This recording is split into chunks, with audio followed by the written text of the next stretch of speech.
Hey everyone, and welcome. We're diving deep into community today. And get this, it's way more than just hanging out. We're talking about well-being, like the whole package, mental, physical, the works. I gotta say, digging into this research, I found some seriously mind-blowing stuff. It really makes you think, Yeah. we often treat community like it's optional, a nice to have, but honestly, it's in our DNA to crave it. Like a built-in need. Exactly. Your brain's basically sending out an SOS when you're lacking that connection, like, must find my people. The research even mentions Maslow's hierarchy of needs. Remember that pyramid? Right, with the basic needs. Yep. It's not just food and shelter at the bottom. Once those are sorted, our need to belong kicks in. That desire for love, connection, being part of something bigger. Maslow actually argued it's essential for us to truly thrive. So it's not just some feel-good fluff, there's actual science behind it.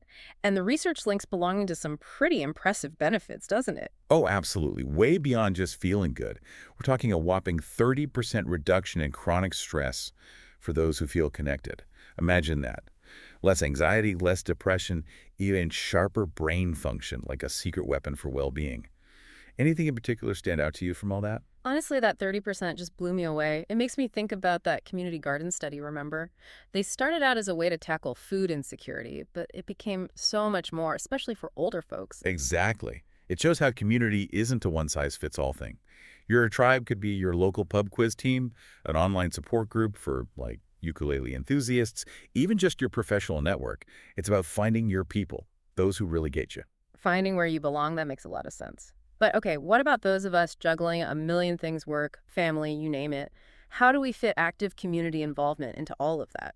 It's a common struggle, for sure. But there are practical ways to make it work. Starts with prioritizing and boundaries. You can't be everything to everyone, and that's okay. Even small changes can make a big difference. So instead of needing some big grand gesture, it's more about integrating connection into our everyday lives. Exactly. Think small, consistent efforts. Like, swap that evening TV time for a walk with a friend. Choose the local bakery over the supermarket. Those little things add up. Finding joy in those micro moments of connection. I like that. Kind of like sprinkling kindness confetti throughout your day. Okay, but what about this whole digital world? Online communities are everywhere now. True, and they offer amazing opportunities to connect, especially for people who might be geographically isolated or have very specific interests. But like anything, there's a flip side. Right, it's easy to get sucked into those perfectly curated online lives, comparing our messy realities to everyone else's highlight reel. Makes authenticity online even more crucial, wouldn't you say? 100%. Be mindful of misinformation, seek diverse viewpoints, and don't be afraid to show your true self, even the messy bits.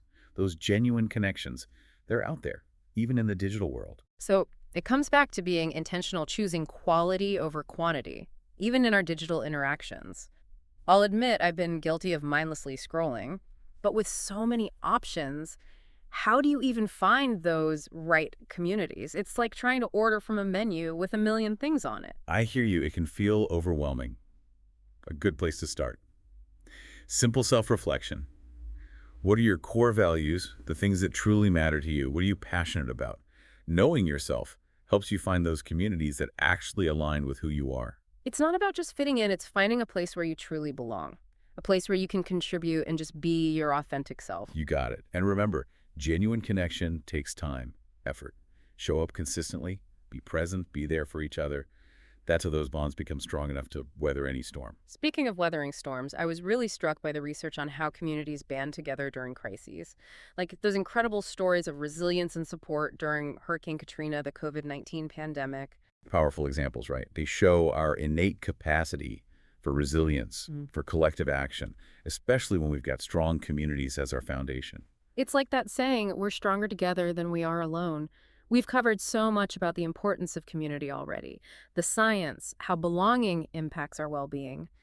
But how do we handle the trickier stuff? Like, what about dealing with conflict? What about those times when we need to set boundaries? Those are such important questions, and they show how community isn't always easy. There's a realness to it. Right. It's about navigating the good with the challenging. But before we dive into those complexities, let's take a moment to reflect. What are your initial takeaways so far? What's resonating with you? It's funny, right? We're almost taught to celebrate individual achievements above all else. But then these big crisis moments happen and suddenly, bam! It's like we're We're hardwired for connection. That we're all in this together spirit comes out. It really does. It's like our biology kicks in, reminds us that we're stronger as a group. Think about those stories, neighbors helping neighbors after those hurricanes, or communities coming together to support healthcare workers during those tough pandemic years. That wasn't a fluke, that's just us being human. It's like that saying, takes a village to raise a child, but it takes a village to get us through the tough times too, doesn't it? Exactly. And that support, it can look like so many things. It's that casserole somebody brings over when a friend is grieving, or that whole carpool chain parents organize when someone's feeling overwhelmed. Even just lending an ear to a coworker who's about to burn out, it's showing up with real tangible help and with emotional support too. Yeah, those little things really do make all the difference. It's about creating a space where it's okay to not be okay, to be able to say, hey, I'm struggling, need a hand. Absolutely. Creating a space where vulnerability is welcome, that's so important. When people feel safe enough to share without being judged, it lets others show up with empathy and actually offer support. Because, let's be real, putting on a brave face all the time, that's exhausting. It's when we let ourselves be vulnerable, let people see the real us, that true connection happens. But how do we balance that, the vulnerability, the need for support, with setting healthy boundaries? It's tricky. It really is. Finding that balance is crucial in any community. You can't be everyone's savior, and you shouldn't be constantly sacrificing your own needs for the group. Right. We've all been there, stretched thin, starting to feel resentful, wondering if anyone would do the same for us. It's true what they say. You can't pour from an empty cup. Such a good analogy. Taking care of ourselves isn't selfish, it's crucial. Hmm. If we prioritize our own well-being, we can actually show up for others in a genuine, sustainable way. Makes sense. So how do we actually set those boundaries, especially with close friends or family, people who might not be used to us saying no? Honestly, open communication is key. Let them know that you value the relationship, but you also need to prioritize your own well-being to be the best version of yourself. Yeah. It's not I'm pushing you away, it's I'm taking care of myself so I can show up better for us, for our relationship down the line. Right. It's about building a sustainable system for being connected, not one that's going to lead to burnout. Mutual respect, understanding, all that good stuff. But switching gears for a sec, I was so interested by the research on how powerful community can be for young people, especially when it comes to figuring out who they are and what their purpose is. Totally. That sense of belonging, of having a voice and making a real contribution, that's crucial for young people trying to figure out who they are in the world, what they have to offer. Like that Youth Leadership Council we were talking about before. It wasn't just about tackling those local problems. It was about giving those teens a voice, helping them develop leadership skills and that feeling of agency. Exactly. And that's something we all need, no matter our age, writer. We crave that feeling of being seen, heard, knowing our contributions matter. Whether it's volunteering, sharing our creativity, or just being there for a neighbor, those acts of contribution, they feed the community, but they feed our sense of self too. We're hardwired for it, aren't we? To contribute, to make a difference. And when we find those opportunities and they're in a supportive community, that's powerful stuff. It's about finding what lights you up, what makes you feel connected to something bigger. You said it. Tap into your own passions, then find the people who get it, who share that enthusiasm. And that shared excitement, that sense of purpose you were talking about, it's contagious. It spreads way beyond just us. But let's be real, building a thriving community. Not always sunshine and roses. Disagreements happen, conflicts come up, relationships can be messy.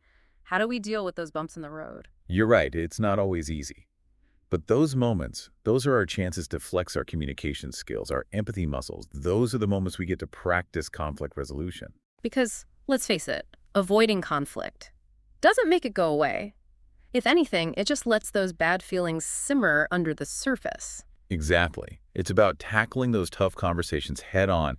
Go in with the mindset that you're on the same team. Even if you have different viewpoints in that moment or different needs, focus on finding a solution that works for everybody. So it's like, go into those hard talks knowing that you're on the same side, even if you don't agree on everything right now, and try to find those win-win solutions. I like that. Exactly. And it's okay to agree to disagree sometimes. Not every conflict needs a perfectly tied-up ending. Just acknowledging each other's perspective, finding a way to move forward respectfully, that can be a win in itself. That's such an important reminder. It's not about always seeing eye to eye. It's about navigating those differences with respect and a genuine desire to understand where the other person is coming from. But I think it's worth saying sometimes those differences, those values, they're just too far apart. It can be hard to maintain that sense of community then. How do we handle those situations? The ones where it might be time to step back from a relationship or even a whole group. Those are tough ones. I think it's important to remember that not every connection is meant to last forever. Sometimes those differences in values, life experiences, whatever it might be, they create a gap that feels impossible to bridge. It's like we grow, we change, and sometimes those paths diverge, right? But letting go, even when it's for the best, it can still be hard, especially if those connections used to mean a lot. It makes sense to grieve that, to acknowledge that pain when things change. But it's also important to remember that letting go of those relationships or communities that aren't serving you anymore, that opens up space for new connections, new opportunities for growth. It's about recognizing that what we need and what's important to us changes over time. And it's more than okay to create those boundaries, even if it means stepping away from certain dynamics. But before we dive into the nitty-gritty of finding communities that really fit our values and figuring out how to navigate all the ups and downs of connection, let's take a quick pause. We'll be right back with more insights and actionable advice to help you find that sense of belonging and deepen the connection in your own life. Stay with us. And we're back, folks, ready to get practical. We've talked about why community matters, but let's say someone's listening, they're feeling inspired, they're ready to find their people. What's step one? Where do they even begin?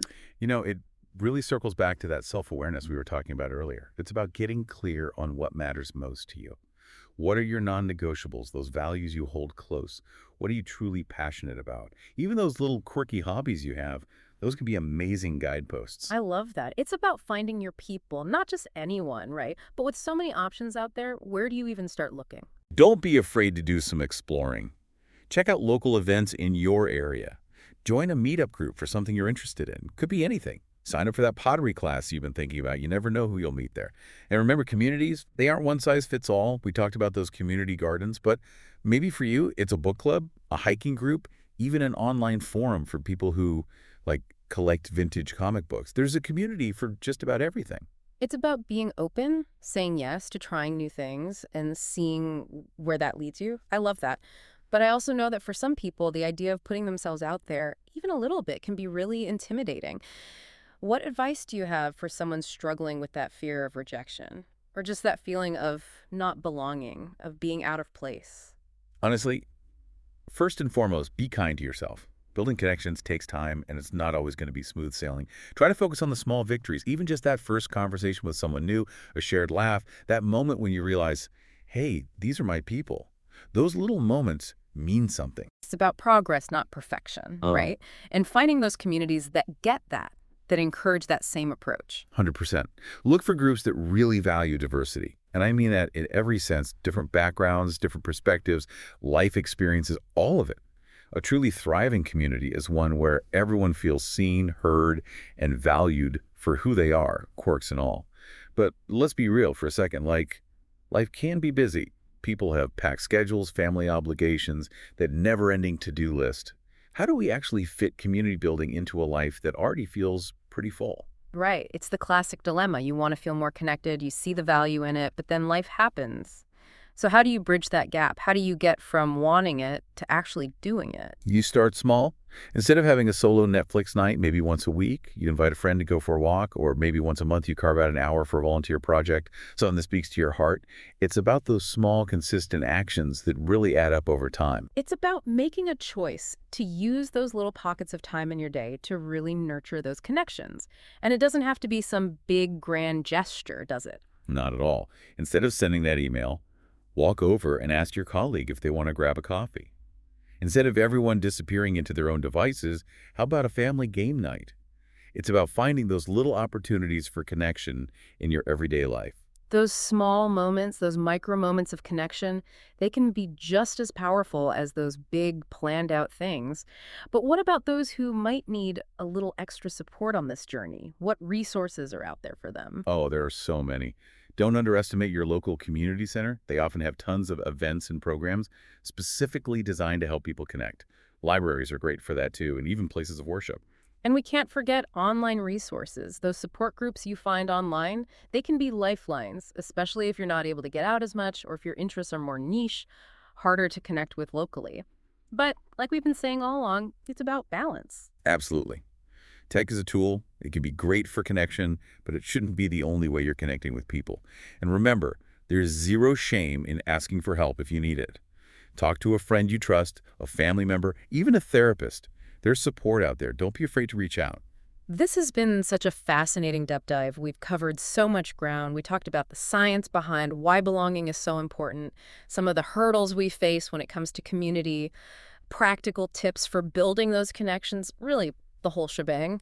But before we wrap up for today, I'm curious, if you could design your ideal community, what would it look like? Oh, that's a good one. I think I'd design a place where acceptance is just a given, not something you have to earn. A place where people see those differences as strengths, and everyone feels empowered to share their unique gifts. That sounds amazing. A place overflowing with kindness, compassion, where everyone just gets that we're all in this together. Exactly. A community where we celebrate each other's wins, we show up with unwavering support when things get tough, and we never, ever underestimate the power of human connection. Beautifully said. That wraps up our deep dive into community and well-being for today. We hope this has sparked some ideas, inspired you to go out there and nurture that sense of belonging in your own life.